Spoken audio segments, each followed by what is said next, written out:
Hey everybody, it's Angela. Welcome back to my channel. Today we're going to be talking about how to fix a slice.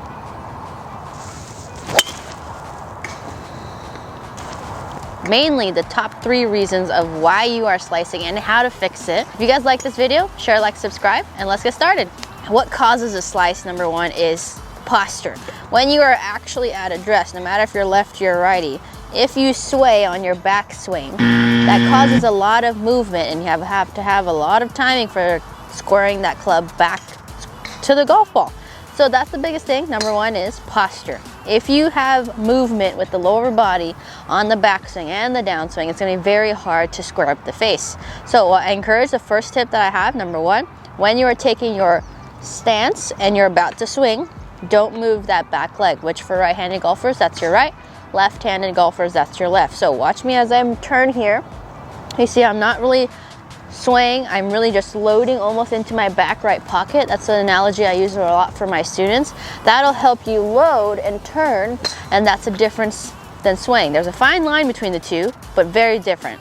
So that's loading and swaying versus swaying. If you sway, it will slice. So that's the first thing. So down the line, it looks like this. When you're standing, a lot of people that I see slice, the first move is this. A lot of sway action. They move out of their stance. So to fix that, we want to feel like we're more stable, or almost as if there's something here blocking us so we don't hit it. We load into our back right pocket in this area versus shifting our weight outside of our feet. So that's the first tip. Second tip, when we are talking about slicing, has got to be ball position. Especially if you're hitting a long club like driver, or even if you're hitting a wedge. If you have it in a different ball position, it's going to cause more of a curvature, which a slice for right-handed golfers, that's a little bit of a left to right shot. So ball position, if you have it way too far forward, you're probably going to slice and come across it versus having it in behind your stance. Don't mess with that ball position. Just try to keep it relatively center. If you are 7-iron and below, 7-iron and above, try to go closer to your front foot, but not that much. So for driver, for right now, I'm going to imagine as if there's a line in between my feet, and I'm going to put it right here. I'm going to make sure it's not too far over, because if I do and I move my posture, the club face is going to open. So ball position is key. Make sure when you're hitting driver, it is inside of your left heel. That's the second tip. So it looks like this. When you're getting set up, it's inside your left heel, not behind it, not in the middle.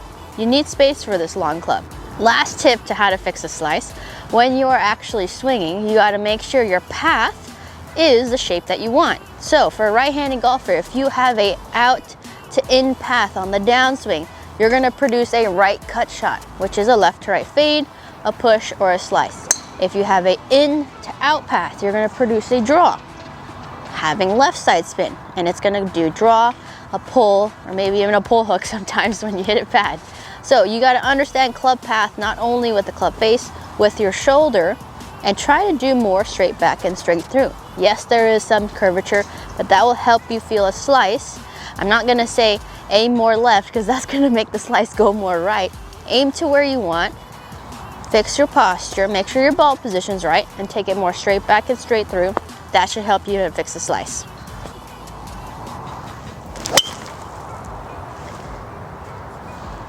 There we go. Y'all are welcome.